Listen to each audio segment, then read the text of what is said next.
এই তুই প্রতিদিন চুরি করে করে কি খাস? ওদিকে মুখ ঘুরিয়ে ঘুরিয়ে বোঝা যায় যে চুরি করে। আমি তো কিছু খাই না আম্মু, না না না না, কিচ্ছু না। এই যে আছে, কই আবার কি বলিস খাই? তোর মুখে লাগা। হ্যাঁ, কোথায় কি খাই? এমনি এমনি এগুলো হলুদ পড়েছে, এমনি এমনি এমনি হলুদ রং। ওই দেখো আম্মু চুরি করে করে খাচ্ছে, তারপরও তুমি বুঝতে পারো না কি মজা চুরি করে খাওয়া। ইস, কত মজা লাগে।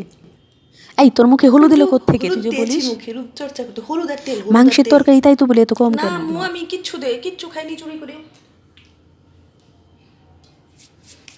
এই দেখো আম্মু মুখ মুছছে। এই তুই এত কথা বলিস কেন? হ্যাঁ, তুই খাস না? তোরা তো দুই বোন খাস, আমি একাই খাই, শুধু আমার পিছন লেগে থাকিস সব সময়, আম্মুর কাছে নালিশ করিস। হুম, তো বলি তরকারি কোথায় যায়? প্রতিদিন তরকারি রান্না করি। এই তোমরা কথা বলবে না, তোমরা ছোট। হুম, ও কেন এরকম করে খাচ্ছে? এই যা, মুখ ধুয়ে যা, যা যা যা, মুখ ধুয়ে। প্রতিদিন তরকারি রান্না করি, প্রতিদিন তুমি খাও এভাবে? হ্যাঁ, মাংস রান্না করলে সেখানে সবার আগে তুমি সব খেয়ে ফেলো।